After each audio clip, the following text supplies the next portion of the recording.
Do we think the players should be a major championship? Three, two, one.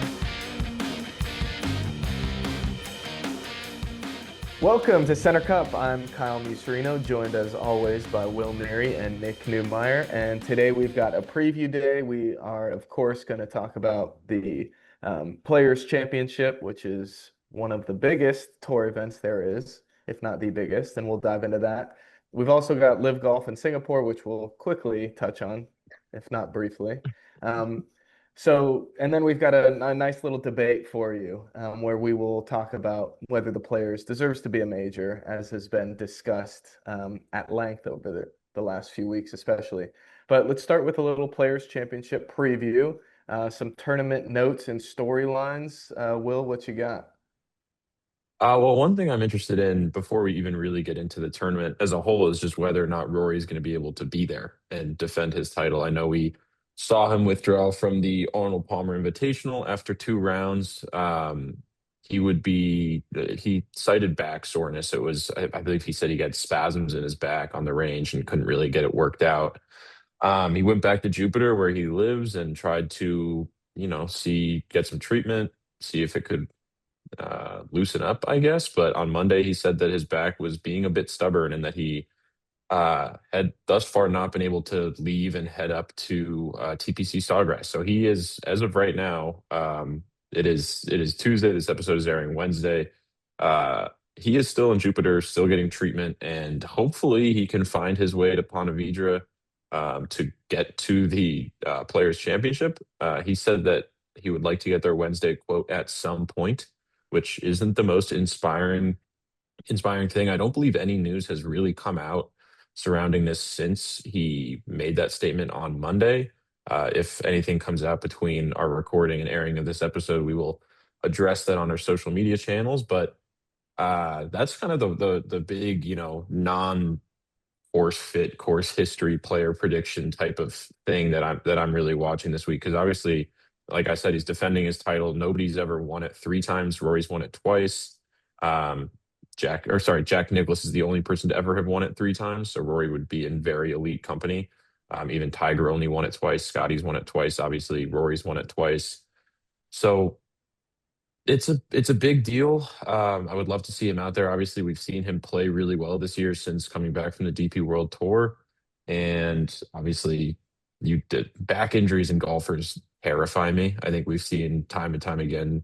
Obviously Tiger Woods is a huge name, but Will Zalatoris, Daniel Berger, these guys who have had a lot of success in the PGA Tour have had to take significant time off for back injuries, and I'm not at all saying that that's what is in the forecast for Rory McIlroy. I certainly hope not. But just the back injury, just the way, especially somebody who hits it as far as Rory does, the torque that's got to put on his back, especially like I can't even imagine it, obviously. So hopefully he can work that out and get himself out to Ponte Vedra in the Players Championship. We shall see. But yeah, that's kind of the main talking point I have outside of trying to figure out who I think is going to win this thing. Yeah, I think the only real update we saw was he had a scheduled time for media availability on Wednesday, and that got pushed to TBD. Right. So not encouraging to say the least. He's paired with Xander and Hideki on Thursday, which would be an awesome grouping. So I mean, hopefully he can play. Nick, any thoughts on Rory or? Yeah, no, I think that's just the biggest question mark right now. As we said, is he going to play? I think it's really interesting that, he's not we kind of saw at the beginning of last year that he was making some changes sort of in preparation for the Masters and major season.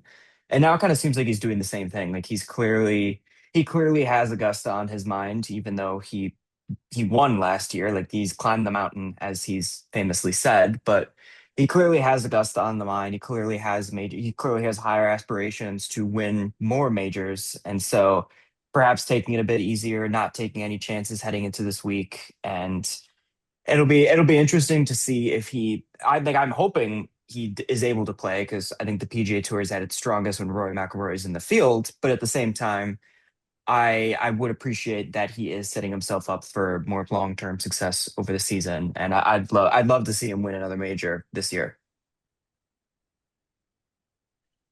Yeah, I mean that could be a good argument for somebody if they wanted to argue why the Players isn't a major. Is if it was, Rory would be coming back for it, not the Stay Masters. stay tuned.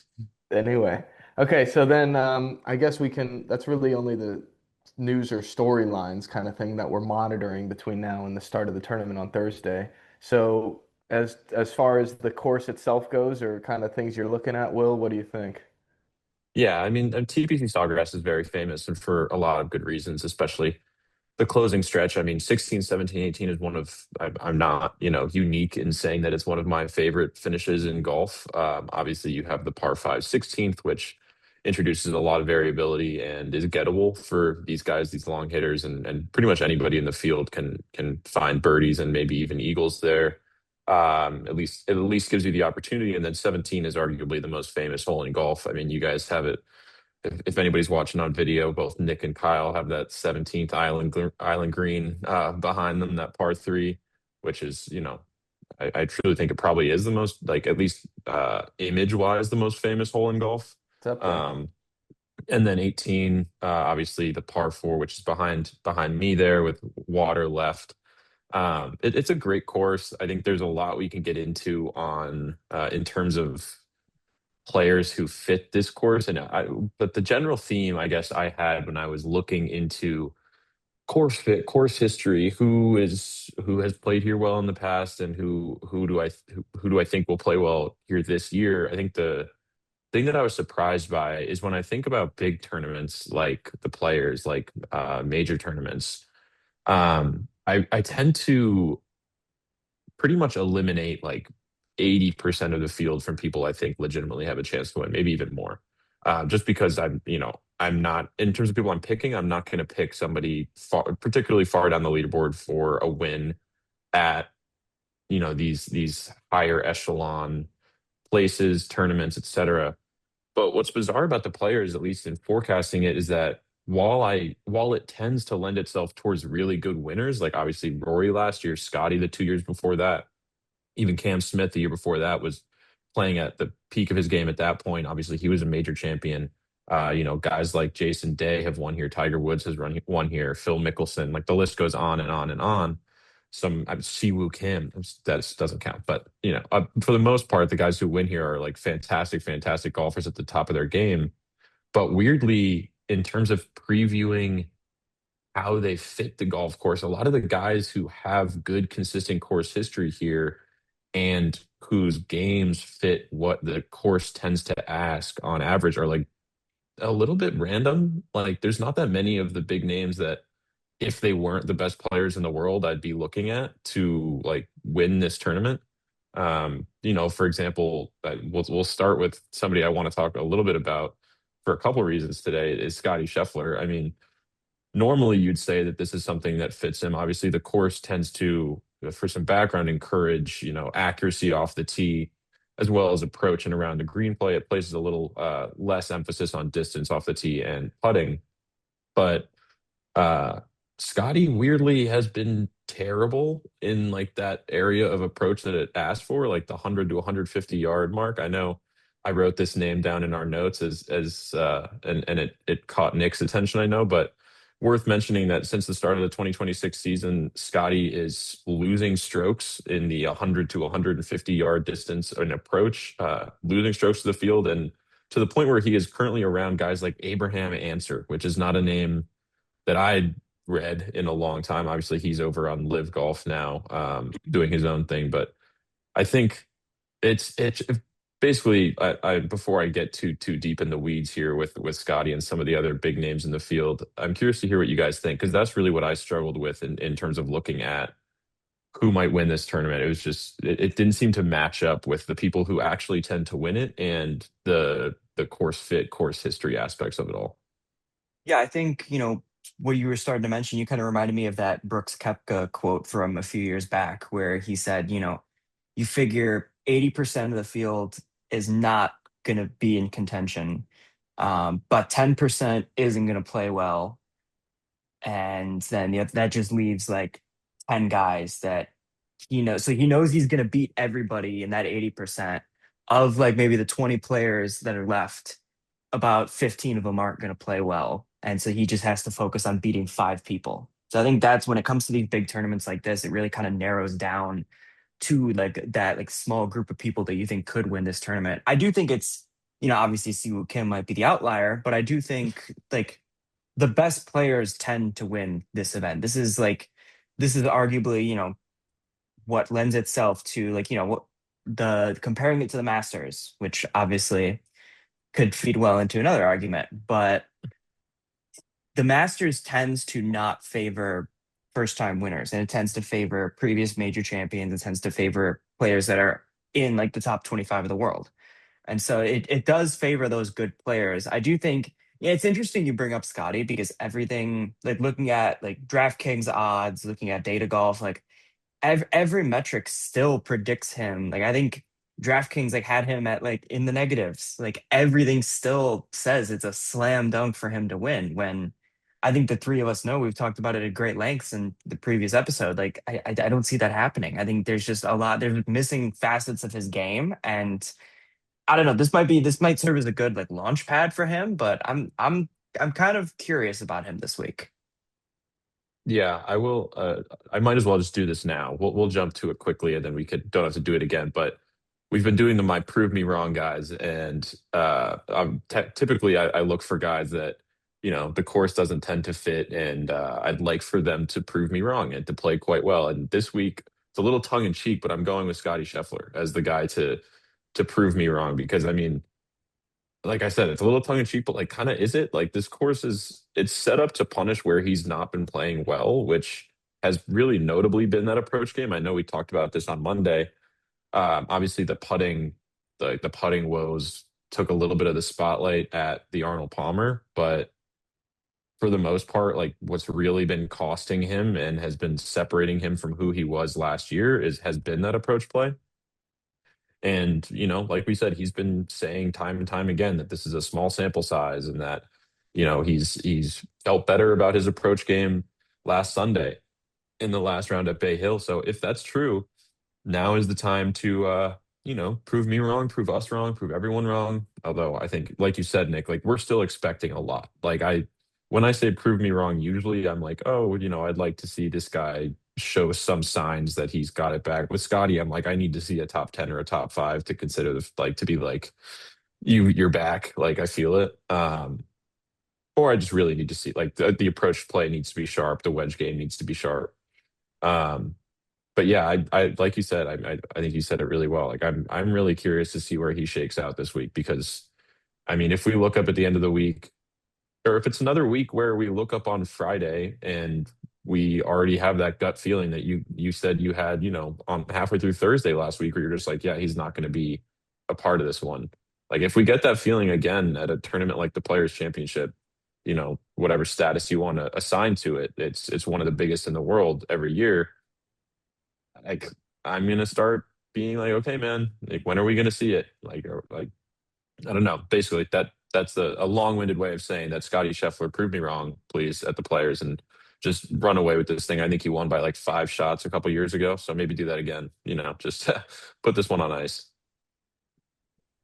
Yeah, I mean, when you look at the odds boards for the top guys, it's Scotty, Rory, Colin, Siwoo, Ludwig, Tommy Fleetwood, Russell Henley, Xander Schauffele. And if you go back and look at their history at TPC Sawgrass, right? Obviously, Scotty's won, Rory's won, and the other guys have been Siwoo's won 10 years ago. I mean, it's the scores are so volatile. Like Xander, I'm sure could be a popular pick this week. He's finished second in 2024. He finished second in 2018.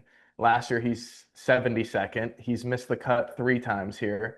Siwoo's been everywhere in this tournament. Last year, he was 38th. The year before, he was sixth, 27th. He hasn't been great here recently. Hideki kind of could be a sneaky pick. He's never won though. He's finished top five once, and he's been cut multiple times, three times at least. Same with Tommy, up and down, cut, never finished inside the top. He's finished top five once. just looking through the history, it's kind of tough to predict who's going to play well year to year at this tournament. There's a lot of feast or famine. Like you were saying, like a lot of these guys are like, okay, there's a top 10, there's three top tens, but there's six cuts. Like I don't entirely know what to do with that. Even Rory, it's like he's won here twice, so like he has to be one of the best course fit guys you'd think. But then in the last his last seven starts outside of those two wins, he's got two top 20s and three missed cuts. It's like, like, what do I do with that? I don't like, do I think he's going to back it up and win again, especially at a tournament that rewards, like we said, accuracy over distance? I mean, last year I believe he hit 43% of fairways or something like that and walked away with the win. And he and Cam Smith are the only people since 2015 to hit below like 59% of fairways and win this thing. And when Cam Smith did it, Cam Smith was gaining three shots on the field per round putting. So that's how Cam Smith got away with it. Rory, like, is that sustainable? Like, do we think he's going to be able to hit 43% of fairways and walk away with a win again? And obviously last year it took chasing down JJ Spawn slash JJ Spawn kind of like falling back to Rory. Um, like it's a tough, like you said, it's super volatile. There's no consistency, which is part of why I had such a hard time really like getting down to any person that I was feeling really confident in, which is part of what makes this tournament super fun, but also as somebody who's trying to predict it and give out good suggestions on who might win makes it really, really difficult.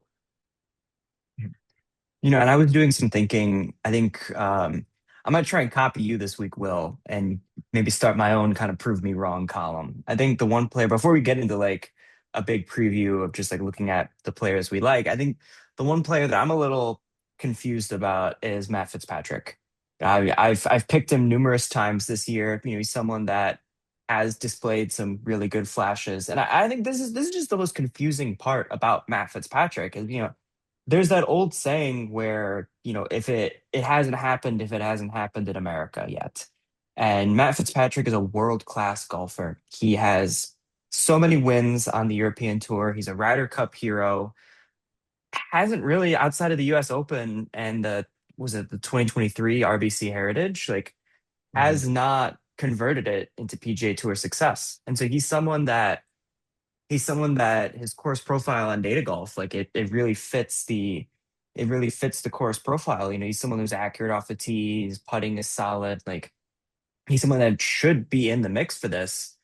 But I don't know. I kind of said the same thing about Bay Hill, and it didn't really work out. So he's someone that not necessarily proved me wrong, but just proved me something. Like I need to see. Obviously, he was in contention at the WM, but I kind of need to see a bit more of a flash from Matt Fitzpatrick before I can start being a bit more confident in him again.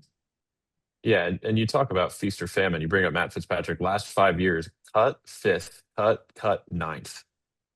So like Yeah. he's either going to be top 10 or he's not going to make the cut, at least in those last 5 years. So I love Matt Fitzpatrick. I have very, very fond memories of watching him win at Brookline, um, or at the Country Club, sorry, in Brookline. And like that was a great tournament. That was the him v Will Zalatoris showdown. That was awesome. And when he won that, and like you said, the RBC Heritage, he was one of those guys that you were expecting a lot from in pretty quick succession, and just haven't really seen that sustained. Would love to see him back. I feel like that's been a big narrative this year. Like for me, for some, I feel like we've said that 100 times about 100 different guys. Like the guys who have shown huge signs but have kind of faded a little bit, and it's like, are they back? Like, are we back? Like, what's going on? And that varies from guys like Matt Fitzpatrick, who are really young and showed it only a couple years ago, to guys like Jordan Spieth and Ricky Fowler, who are showed it in the mid 2010s. Um, but there's a, like we this is a very big picture statement, and not exactly related to the players necessarily, but it just feels like this year has been really conducive to the list of big-ish names I expect to see at the top of the leaderboard has grown a lot this year. I feel like it's a lot more volatile. Especially Scotty coming back to the field a little bit. Rory hasn't won yet this year. Just the list of guys that like week in, week out, I expect to see in that top 10 is pretty substantial, and obviously now includes guys like Akshay Bhatia, who continues to play really well, and was third here last year. So it's like, this we could see it's trending towards some really really cool finishes and some really really cool leaderboards. I think, in my opinion. Yeah, the players, in my opinion, it's one of those courses where there's always an interesting leaderboard, especially like there's always a random pull who's leading after day one. But like I remember it was, I think Arnaban Lahiri was a first round merchant at TPC Sawgrass, and he was always like in contention at some point. But there's definitely this is a course that really brings kind of everybody in the mix, and I definitely think we're in for a show this week, just same as every year, really. Yeah. I will say, as we should probably start getting into some, more specific course fits and focusing on some guys. There was one thing that, as you guys know, I'm a big advocate for Data Golf. Love it. Really? Love everything they do over there. I know I never mention it. It's so bizarre. But You they should did you this should try to really do that cool. more. I know I should bring them up more than I do. But I promise this is my last big Data Golf piece. But they did this really cool half article, half data project thing called Where to Miss at TPC Sawgrass. And it essentially shows you where players typically miss off the tee in general, and where the players do, where they do on each hole at TPC Sawgrass, and what the penalty is on each hole at TPC Sawgrass for missing left versus right. And basically the point is that left misses are very penalizing compared to right misses. Obviously, you have hole 18, like you can see the water on the left behind me. It's like if you miss left, you're screwed. But the case is not just on hole 18, although that's the most extreme. If you exclude par threes, the left miss is more penalizing than the right on 11 of the 14 holes. And then what Data Golf did that was really interesting is they looked at how players tend to miss when there's trouble left, basically. And there's a couple guys who, including one huge name, that miss left more often when there's trouble left than when there isn't. And one of the big names is Rory McIlroy. He misses pretty evenly, generally 6% misses left, 6% misses right. When the trouble's left, he misses left 9%. So he goes more left when there's problems left. And obviously, this is not a course where that's a great call because there's a lot of problems left. But it was really interesting, basically, just looking. You guys should all go check it out. Definitely recommend looking at it. But it shows you who bails right a lot when there's trouble left and who tends to play into the trouble. And it's like I said, it's weird seeing names like Rory McIlroy that you half expect to win this tournament being one of the guys that plays into the trouble at this type of course. So I don't know. That's a lot to say. Basically, I have no idea what's going on, and there's like a million different names that I am floating around my head trying to land on somebody to pick, but it's a mess out there. But like we said, it'll be a good leaderboard, and somebody with a big name is bound to walk away with it. It feels like they always do. I could throw a name out there that I'm definitely really feeling good about, and that's Ludwig Åberg. I think we've been waiting for him to sort of break out, and it's been a slow start to the year. Obviously, made his debut at the Amex, withdrew from there with an illness, and then came back at the Farmers Insurance, was just absolutely brutal. Since then, T37, T20, T3. So, Will, you're my math data guy. Riddle me this. By that logic, he's either finishing second or first. That's, Maybe even like negative third, I think, just based on the trend line. right. So like he's almost a lock. So just getting into like the actual facts with this. He really impressed me at the Arnold Palmer. I know I mentioned this on Monday's episode, but just looking at the stats, he was really great off the tee, really great approach, led the field in driving distance, tied for second in driving accuracy, and just tied for third in total strokes gained. I think his approach was where he was the best, I think, in terms of strokes gained, but he's someone that if accuracy is going to be rewarded the most here, he's someone that, he's done it most recently. He's playing very well as of now, and the form is good going into TPC Sawgrass. He's someone that I think if the momentum is staying with him, I think he can carry it over and get his first win of the season at TPC Sawgrass. Well, I Yeah. think I yeah. Go ahead, Will. No, there's not a lot to add. I think Nick nailed it. I think there's like, yeah, he's playing great, and I he's like, if he plays as well as he did last week, he's a guy who's going to be around. That's for sure.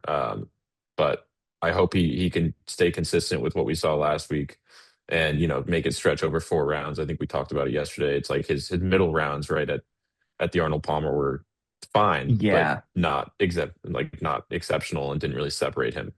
That's kind of what held him back from being in contention. So if he can, make it play over 4 rounds, there's no, he's one of the guys I totally agree. Would really think would play well this week. Mhm. Who How else are we much do you thinking? guys how much do you guys think the volatility of, especially how you mentioned it this year, Will, it's tough to predict who's going to be on the leaderboard. And I think we talk about this in other sports. There's just more better golfers than there's ever been in the year 2026, Yeah, I agree right? with There's that. just so many good young and up and coming guys who are competing with guys who have been here for a while. Like last week at Arnold Palmer was a perfect microcosm of that with 24-year-old Akshay taking over 32-year-old Daniel Berger. And there's, from those guys to kind of your Scotties and your Spieths who have been there and done that, and then to your even older players who are still playing well. There's just more good guys than ever, and it's just hard to predict. Well, I think Will Yeah, mentioned as well just the fact that Scotty has come back down to earth brings so many more players into the field and Yeah. brings so many more players like into contention. I think just the fact that he's not running away with it every tournament now is allowing more people into the spotlight. yeah, and I think this is the trend that's going to continue. I think over the next few years, you're just going to see more and more of these guys that are starting out on the PGA Tour and starting out hot. I mean, we talked a lot last episode on Monday. Obviously, it's the Puerto Rico. This is a very very different type of field, very very different conditions. But guys like Blades Brown, guys like Luke Clanton, guys like and some that are on the PGA Tour and having success, like Michael Thor Bjornsson, the training and what's available to athletes coming out of college or even coming out of high school at this point is totally different than what we saw in even 8 years ago, 7 years ago. Like these kids are coming out so prepared that you just like I fully expect that there will only be more and more really good young golfers coming onto the PGA Tour. Again, like you said, Nick, like if Scotty's playing his best golf, nobody's going to be near him. And that's kind of just what we've seen over the past 4 years. And I don't think that's going to change. I don't think some 23-year-old is going to come out and be Scotty Scheffler. But you're going to have a lot of guys that are in that grouping behind him so that when Scotty does come back to the field like he is right now, yeah, exactly what I was saying, Kyle, like that you were alluding to is that like we're gonna have like there's like now it's a group of like 20 guys that I'm trying to sift through and be like, man, like honestly, any one of them might jump up to the top this week. Even guys who, to I feel bad saying his name considering I said it last week and didn't go well, but guys like Jake Nat, like he, for all intents and purposes, is playing the best golf on the PGA Tour right now, the most consistent golf on the PGA Tour right now. I know he hasn't walked away with a win this year, but purely in terms of like what he's done this year, there was something interesting that Ron Close put up on X. Definitely go check out his account. But he said that each of the last 7 winners at TPC Sawgrass had at least 1.5 strokes gained per round in the 4 months leading up to the Players. The guys that fit the billing this year are led by Jake Knapp, who has 2.23 strokes gained per round, uh, above Scotty, above Rory. Other guys on the list are Minwoo Lee, Siwoo Kim, and Colin Morikawa. Only 6 guys. Obviously, that is not a uniform thing. That is not every single time this tournament runs. This is what's going to happen. But like, it's worth noting that guys like Jake Knapp are maybe one of the best golfers in the world playing currently, like in the current form he is. Obviously, we don't know how he looks coming off that illness, but just purely based on like what he brings to the table here. I mean, he's got, I believe, a 12th place finish in the past. He's been like in both of his past 2 tournaments here, where, like I said, a 12th and a cut. I think he played poorly off the tee, and like we've seen him be pretty exemplary off the tee in the last 8, 7 tournaments he started, however many he started this year, maybe 6. Um, I like yeah, basically it's a really deep field this week, and there's a lot of different directions you can take it. So like along those lines, I'm gonna ask both of you this. When you're trying to nail down someone who you think is actually going to win the tournament, are you more or less inclined to pick somebody who's already won this year, thinking it's way tougher to do it twice than it's ever been? Or are you leaning towards someone who's hovered around, played good golf, and just hasn't quite gotten it done yet? Like when you see Colin up here on this list, are you more or less inclined to pick him since he already won at Pebble Beach? I mean, I would say it varies, but that it's interesting that you bring that up. That was something I kind of stumbled upon when I was just looking through this stuff. Is that the last four winners have all already won in the year that they won the Players. You had Ooh. Rory win last year before the Players. Scotty won the API one year, and then uh, you know basically all four. And Cam Smith had won the Century the year that he won the Players, which is not a big sample size, not a long list, but it obviously basically what that tells me is that but this is going to sound super obvious, but that playing well is really conducive to winning, and being on a hot streak is conducive to winning here, which again, like duh. But at the same time, there are some courses that I feel like you can sometimes throw out some of the current form statistics in favor of course history statistics. Whereas here, I'm more looking at like, okay, especially in a world where Scotty's coming back to the field, like who are the guys that are just playing great golf right now? And guy like so to me, to answer your question a little bit more directly, I am not, turning away from like I'm a little bit more inclined to look at some of the guys who have won this year. Obviously it varies guy to guy. Like, do I think Chris Gotterup is going to take this? Probably not. Um, You just got to even though slam he's him won every pod, twice. don't you? I do, I know. I'm sorry, Chris, but he proved me wrong last one, so I gotta give him a little get back here. But like Colin Morikawa is definitely somebody who he's who you mentioned. He's going to be. I know Nick mentioned Ludwig as his guy. He's probably going to pick. I'm probably going to pick Colin Morikawa. I think he's accurate. He's one of the few guys that seems to fit the oh boy, the You rubbing the know where hands that leaves together me. You know where scheming that something. leaves me then. Like Colin's one of the few guys that fits the course fit, the course history is there and is playing really well. So I'm not turned off by I'm not inclined to only pick the players who have won already this year, but at the same time it is a pointer to guys that I'm probably more likely to lean towards. What about you, Nick? Yeah, I think I'm kind of taking an opposite approach to that. I feel like I've been burned by stats before. I've tried looking at like good course fits. I've tried looking at all this stuff, and it always goes against me. I think I'm more so I've always been kind of like a vibes guy when it comes to picking, and just kind of trusting the gut feeling. Can now confirm that it was in fact the meatball sandwich that was giving me the gut feeling, and not Matt Fitzpatrick. Um, but I think just in terms of looking at so like how I went about the Ludwig pick is just kind of looking at I'm a big momentum guy. I think momentum is probably one of the biggest things you need in order to win a golf tournament. And I think just if there's certain parts of the game that are clicking, statistically they're going to continue to click, barring some unforeseen circumstance. At a course where what was clicking for Ludwig at Bay Hill is going to benefit him at Sawgrass. If I trust the momentum to keep on clicking, I think it could be. I think it could be a good result. So that's kind of how I went about that pick. Well, as the only guy who's actually picked someone right on this Okay. podcast, Yeah, but obviously we're wrong, Kyle. How I do you feel know? like I mean the people are dying to hear who I want to pick.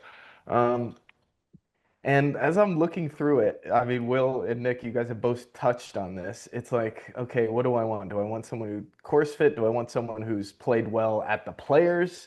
Do I want someone who's been playing well leading up to the players? Like, what's the most important thing?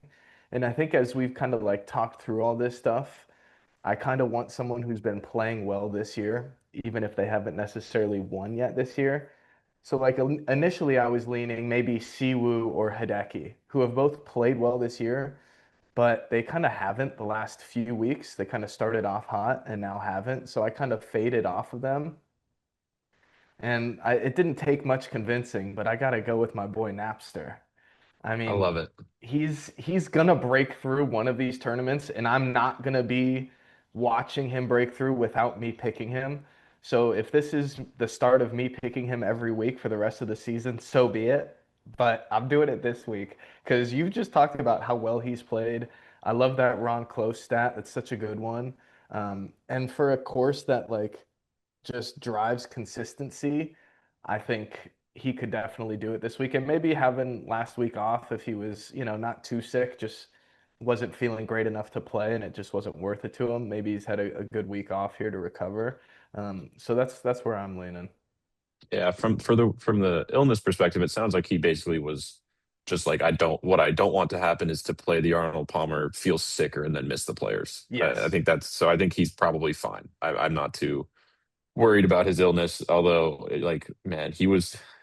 I'm glad you picked him. I'm glad one of us did because I couldn't do it 2 weeks in a row just because I'm bad juju for him apparently, and maybe every other golfer in the world. But um, I'm glad somebody did, man. He does feel like going back to your vibes thing, Nick, like kind of what I was thinking last week at the Arnold Palmer when I picked Knapp is just like, man, who do I see holding the trophy on the 18th green in Florida? Like he just feels like that guy. Maybe it's the surfer hair, maybe it's the California roots that I know you and him share, Kyle. So maybe it's a lot of those things, but if you're going just on like, man, who do I see potentially winning this thing, especially with his current form? He's one of the top few for sure.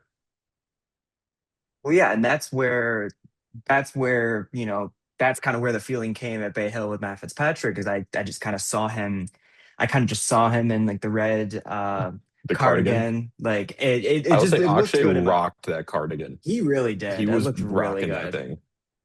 But so Uh, that's where like I had the gut feeling, and just kind of going at it this week, I think you mentioned you know, Captain Obvious over here, you need to play good golf in order to win a golf tournament. And so, if we're going off of stats, if we're going off of metrics, then Scotty Scheffler is the pick this week. But he's not playing good golf. He's not someone, he does not have that momentum on his side. And that's what leads me to be a bit cautious towards that. So I think there definitely could be a mix of vibes and stats, but when the stats outweigh the vibes, then you kind of have to go in a different direction. And how about one other guy we haven't talked about at all? What are you guys expecting from Brooks this week? Anything? Nothing. To be fair, that's not fair. It vaguely like it's not a bad course fit for Brooks. Like it is. We're What has he done interested in here? seeing what he does, though. Yeah, I mean, what has he done here in the past? He's got a couple. I mean, he has obviously hasn't played here. He hasn't made a cut here since 2019. Oof. He's got a two top 20s in 2017 and 2018. I'm like, look, making the cut is a victory. I think at the Players for Brooks, like that's kind of Yeah. the bar I'd set to reach. I don't have high expectations. I think what the last time we saw him play, he was kind of playing pretty well, right? Like he Yeah, was he kind of kind of piecing it together a little bit more. seemed like he was Um, building a little momentum. yeah, I mean, look, if he manages to get himself in good position here, then sure. But no, I'm not setting a particularly high bar for Brooks this week. I think this week is what's going to end up setting the bar for Brooks, where I think Yeah, if he does perform well here, like if he makes into the top 25, or even like I'd say top 15 is probably where I could say like, yeah, Brooks Koepka, like we can start including him in the major conversation. We can start including him. We can start maybe picking him for tournament picks. But until he kind of like I said when we did that recap, I'm not giving too much weight to, what was it, a top 15 at the Cognizant or something like that. I'm not giving that too yeah. much weight.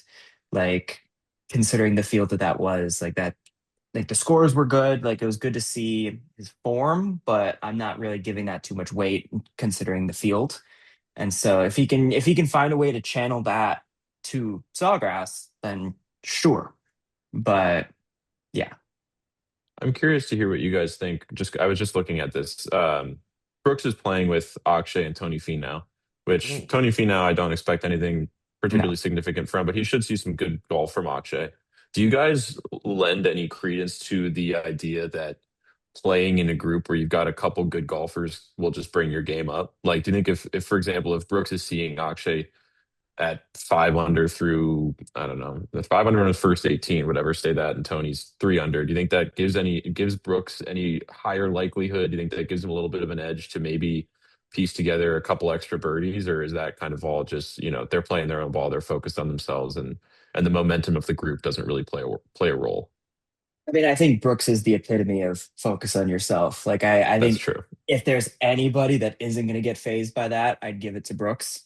I think they're just like person A and person B just walking with him. Like I personally don't see him paying too much attention to that.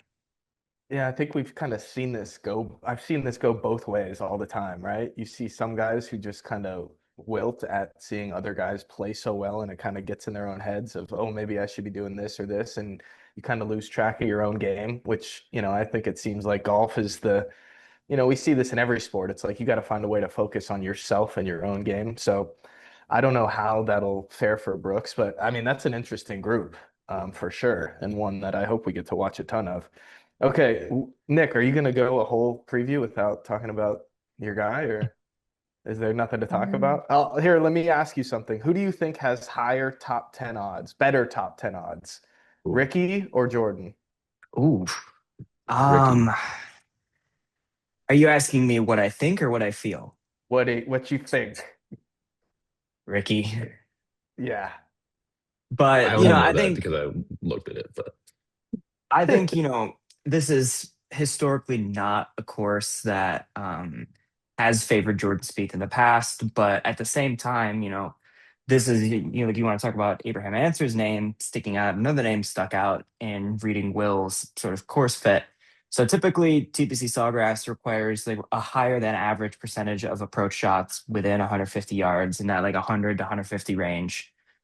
Since the start of the 2026 season, some of the best players include Davis Riley, Jordan Spieth, Ryan Gerard, and Akshay Bhatia. And Interesting. so I think anytime you can mention Jordan Spieth in the same breath as the previous week's winner, that's a good sign. I think definitely like approach play has been not great for Jordan this week or this year. I was a bit surprised to see that honestly. I think a lot of that is stemming from Bay Hill, where his approach play was arguably the best it's been all season. And so you want to talk about vibe, you want to talk about consistent play. That's where if he can carry over that approach play, get the putter going. I'm not overly concerned with the driver's accuracy. I think he's someone that can get a lot of distance. I don't think he's going to be as erratic, hopefully. And like I said, his misses are more right than left, anyways, which um, should hopefully play well towards him. I'm not expecting fireworks, but this is one of those courses where I mentioned on Monday, sort of needing to see him sort of take the charge and like actually um, make noise. And like, there's a difference between playing well and making noise in the tournament. And I want to see Jordan make the noise, be included in the conversation on Sunday. I think that's a fair ask this week. yeah. I, I have two quick things and one guy I want to shout out. First, I want to say it is a little, you mentioned Ricky Fowler, and I was shocked when I saw this when I looked, when I was prepping for this. Ricky Fowler has better odds to win this than Jake Knapp does, which, Yeah. no hate to Ricky Fowler, feels a little insane. Well, And top that's not even 10, just, Knapp is plus 490, Ricky plus 500. They've got them basically together. yeah. Yeah, Ricky is one spot in front of Jake Knapp in overall odds to win as well. It's just like, I mean, he's behind, and we're talking behind Robert McIntyre, behind Brooks Koepka. Brooks Koepka is favored to win this over Jake Knapp, which just feels a It's little crazy. disrespectful. I know he hasn't won yet, but like the top tens that he's racking up, like at what point are we going to start?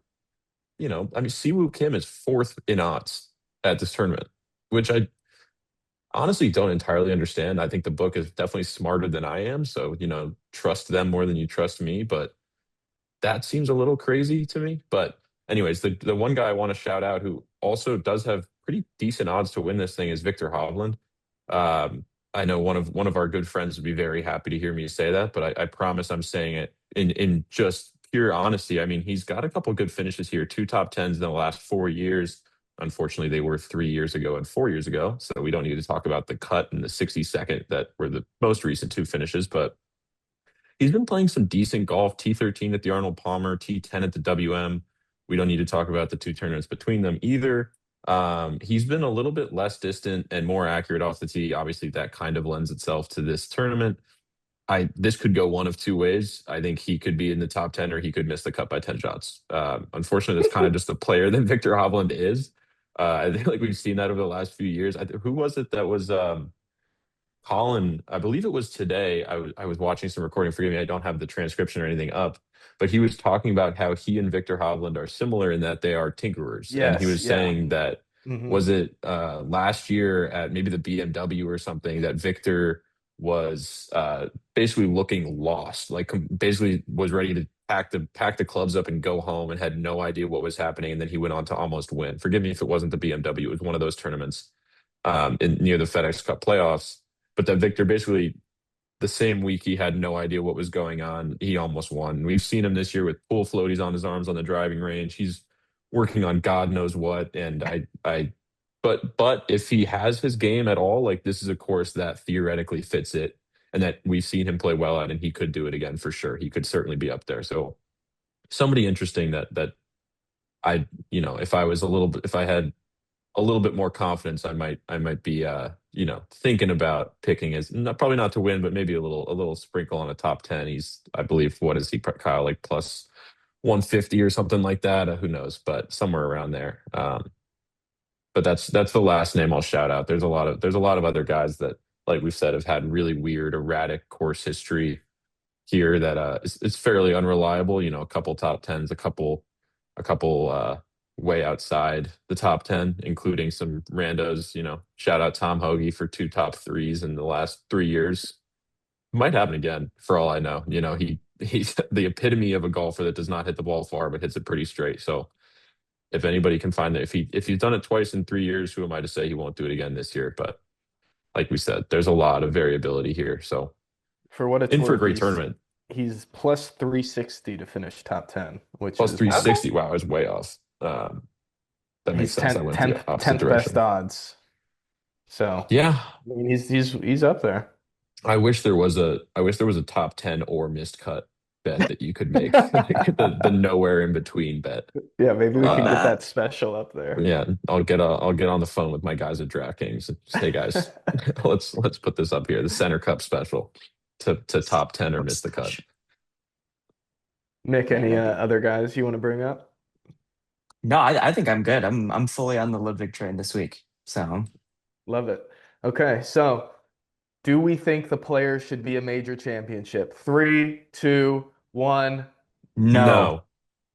Oh, Oh, Wow.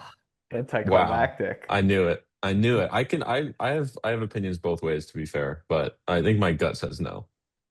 Yeah, yeah. I say no too. Nick, what do you think? Well, let's. I've been thinking about this over the last 2 weeks because I've been preparing Outline the for. argument for why do we hear so much about this in the first place?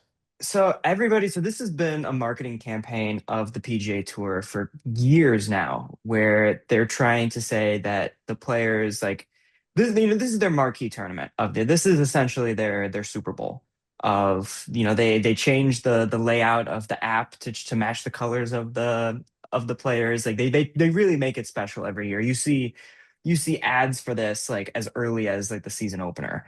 And Which wait, can I just say I don't like that they do that. The whole website now is like only players. I was trying to look at like past results and I open up the PGA Tour leaderboard websites for the Arnold Palmer, and it's showing me the players in a big, like the whole side is the players logo. The top is I'm like, which tournament am I looking at? I was so right. confused for so long. It's like, just tell me that it's the Arnold Palmer. I don't need this for every single tournament leaderboard I'm looking at.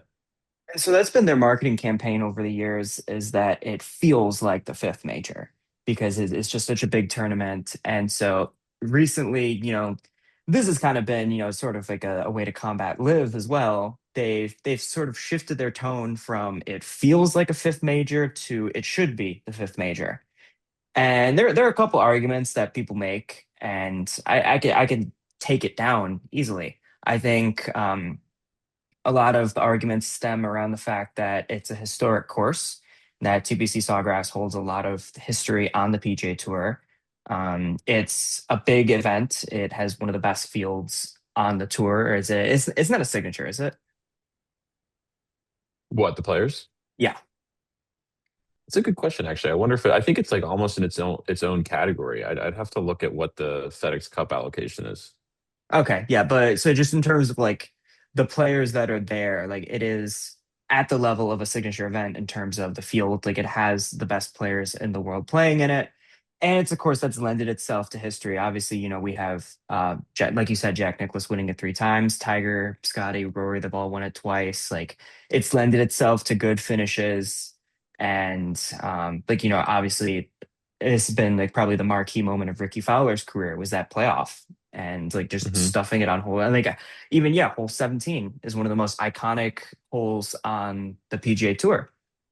And so with everything I laid out, good field, historic course, historic tournament results, I then ask you, should the WM Phoenix Open be a major?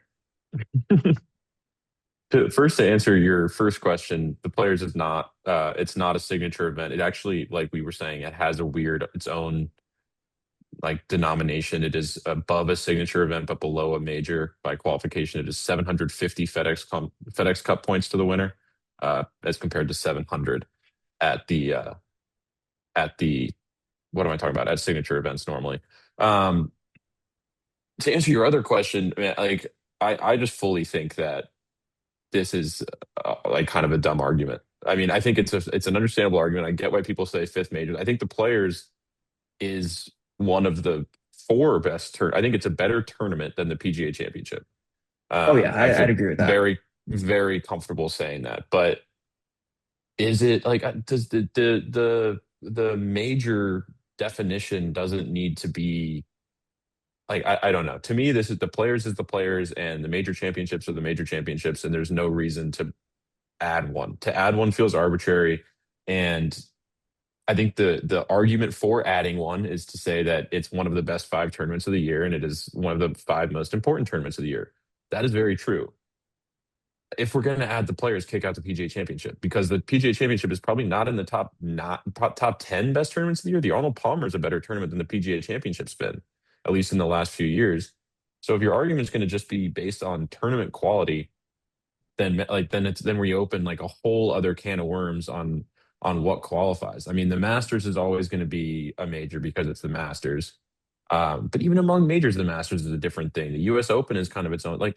I don't know. To me, this whole argument, because the argument for the Players being included hinges on the fact that it is such a great tournament.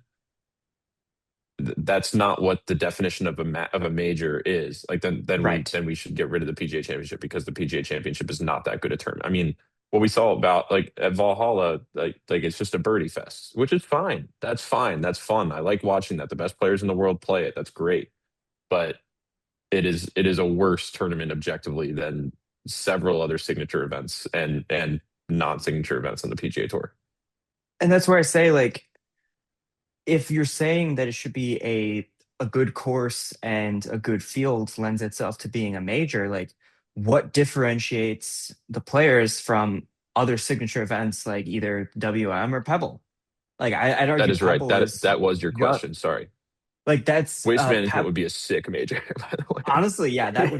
that would be It'd be so amazing. cool. But Pebble is arguably even more historic than Sawgrass. Hmm. And, you don't hear, I mean, granted, Pebble hosts majors every now and then, but you don't hear the argument that Pebble should be a major. And so it's just I don't understand, like I said, I think the hinge of this argument, and I'll toss it to you in a second, Kyle, because I've been kind of talking a lot, but Well, to be fair, the Pebble is going to be a U.S. Open venue next year and has right. been in the So past, but not a hosts consistent major, major. but not the Yes, Pebble Beach Pro Am, is what I'm trying to yes, say.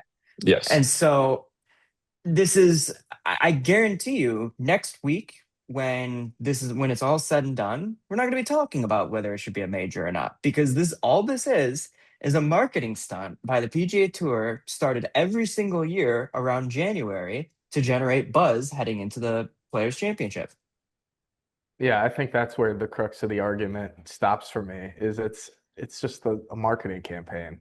And what majors, so like you guys have mentioned the argument is strong field, awesome historic course that plays really well, and it has a ginormous purse now. It's I think 25 million this year, which is one of the highest and Hmm. rivals the majors. But what the majors have is like the history behind, I mean, two of them were started in the 1800s. The oldest is the Masters in 1934, I think. And the Players was started in 1974. It just doesn't hold up in historical context of golf, which is, I feel like, especially in golf more than other sports, like the history of it is so intertwined with the game and it's such a big part of everything that goes into it. I think that's like one of the biggest reasons why it's not. Like maybe in 50 years we can have that conversation, but it's just not. It's just not. I think I'm ready to make an annoying argument Oh boy. about why it shouldn't be a major. From the perspective of record keeping and statistics, it makes everything infinitely more complicated.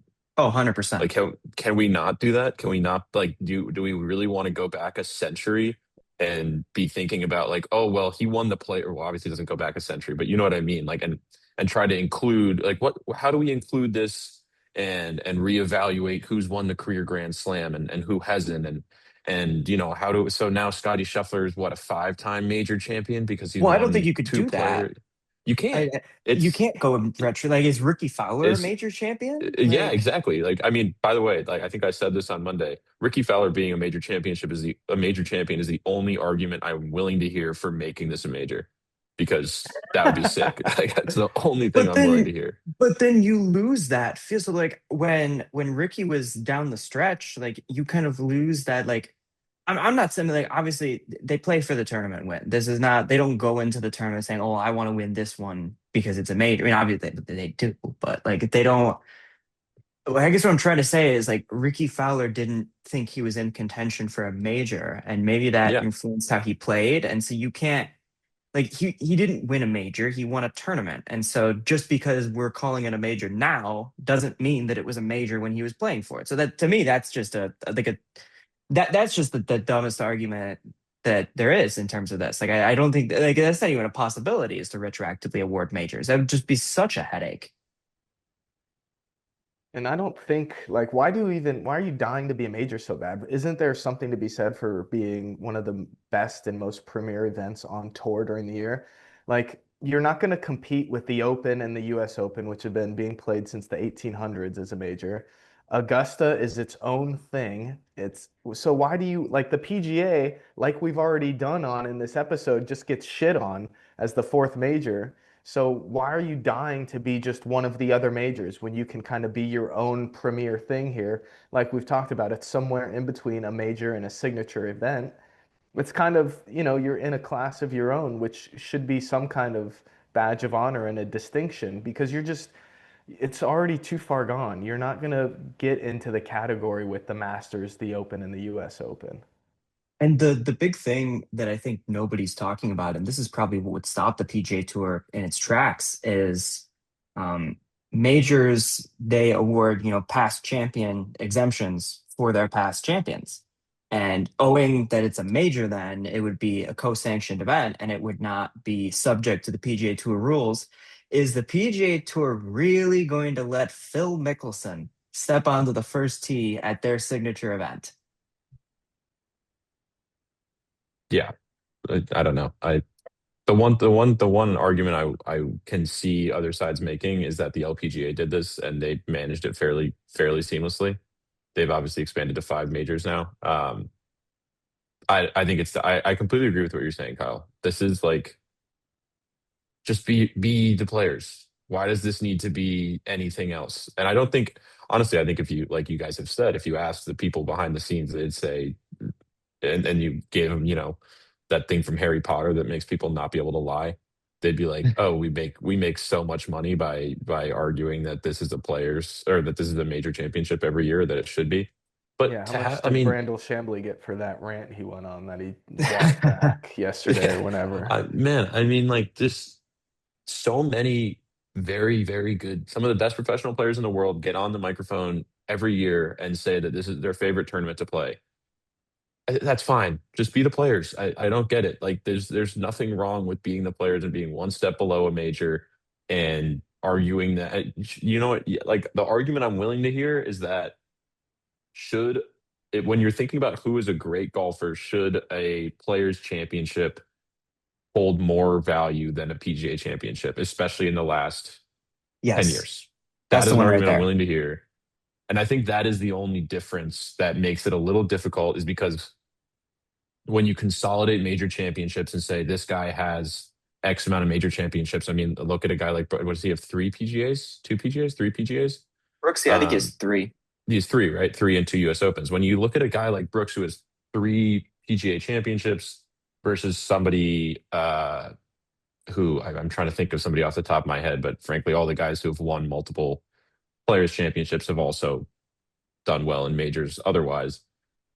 But theoretically, like that's where it kind of becomes tough, is when you just brand somebody as a, I'm not even necessarily talking about Brooks here, but brand somebody as a five-time a major champion versus somebody who, I'm going a little off the track. So what I'm trying to say is basically that like the winning the players is a harder and more like means more to me about your golf game than winning the PGA championship does. And that's what makes it tough about it not being a major, is you can't quite weigh that, because the majors are grouped together usually, and somebody is an X number of major champion versus players. So it's just harder to distinguish that fact. And I can kind of understand that argument. But even so, I think just being a players championship holds its own water. That carries a lot of weight to me. I don't need it to be grouped in with the majors. I see no reason for that to be the case. Yeah, and you mentioned Brooks Koepka, and that's, I think I sent it to you guys right before we hopped on. Like, I think somebody asked him at his press conference today, if you win this event on Sunday, when you wake up on Monday morning, how many majors will you have? And he immediately, he's like, I know what you're trying to bait me to say, but I will have won the Players Championship. And that's what this is. It's a big tournament. This is a tournament that everybody looks forward to playing. Everybody wants to win, but it's the players. Like that's what it is. And so Yeah. I think you said it perfectly, Will. Just be the players. Don't worry about being a major. Yeah, I think like I don't know, I get those questions from the reporters, and it's such a big storyline, and you need storylines for tournaments and just for the season. And actually Golf Digest, Dave Shedlowski had an awesome article about whether the players should be a major. And it was basically he wasn't making the argument whether it should be. They just asked a bunch of the tour pros what they thought. And it makes for good stories. It makes for interesting conversation. That's all they're trying to do, really.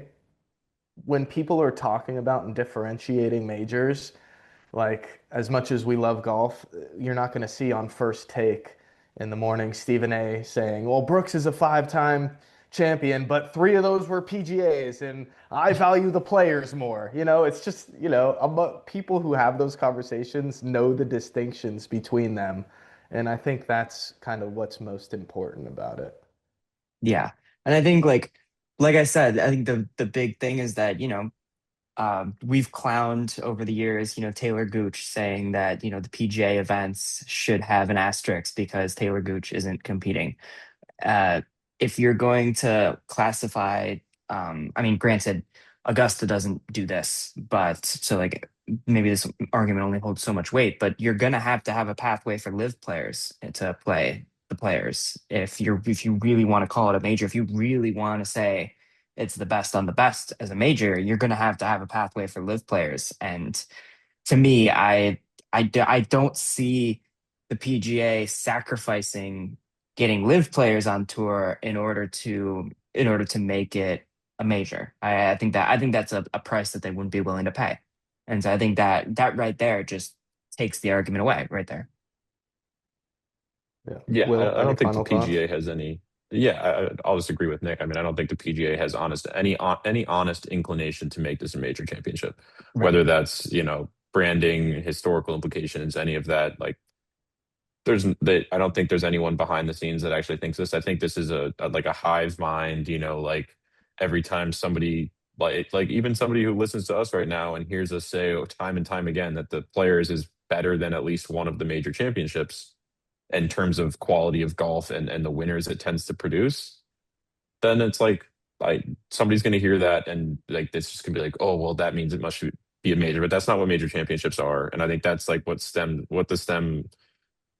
what the heart of this is that major championships are not based purely on quality of golf. That's never been what it is. And the Players is a better championship than the PGA and maybe one or two others. But look, it's just that's not how this works. That's not what the definition means. And it would be an absolute nightmare from a historical and data perspective to try to roll that stuff all together and like half grandfather in people, half not, make it a new major, make it an old major. It's just nonsense. It's completely not worth the time or the trouble.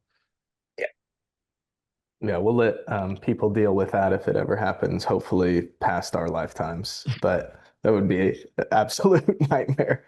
But it makes for good conversation. And I think it's always a great tournament. And we're definitely looking forward to watching it this week, that's for sure. Okay, so other tournaments this week. Everybody else is smart enough to take the week off, except for Liv will be playing in Singapore. Okay. Anything of note there? I think I No. saw Anthony Kim pulled a girl from the stands and walked with her throughout his practice round, which was kind of cool. But other than that, I've seen absolutely zero from Singapore. No. If you wake up at 2 a.m. and can't sleep, tune in. It'll be It'll put great you right content. back to sleep. Yeah. Yeah. No, nothing. Okay. Well, we will be obviously blasting our social media with everything throughout the tournament this week and this weekend. We will have our official picks up on Twitter tomorrow at some point. So be on the lookout for that. Our Twitter is at Center Cup Pod. Our Instagram and our TikTok at centercup.pod. Will and Nick both do a great job. They're going to be recapping rounds, talking about guys who played well, who didn't well, putting out everything you need to keep up to date with this huge tournament we've got this week. Any final words, boys? No, all good. No. I Let's think go, we Colin. Get me another champion. He's about to be a 3-time major champion at the end of this week, by the way. We said Ludwig Yeah. Goldberg was going to win a major this year. So Yeah, that's true. Yeah, This you is guys the are gonna one. be if one of those two wins, we're gonna come back on Monday and we're gonna Oh, yeah. reframe the conversation and you guys are Right. gonna be arguing. I will it say should be. I do have my one maybe an even better argument for why the Players should in fact be a major championship is that in the perspective of our fantasy golf scoring, they're Right. grouped together. So basically it's the same thing. Well, if Napster wins, I'll be arguing it too. So Yeah, we've there got you that go. looking forward to. All right. Thanks for listening, everybody. We will see you next week. Enjoy the golf this weekend. Goodbye, everybody.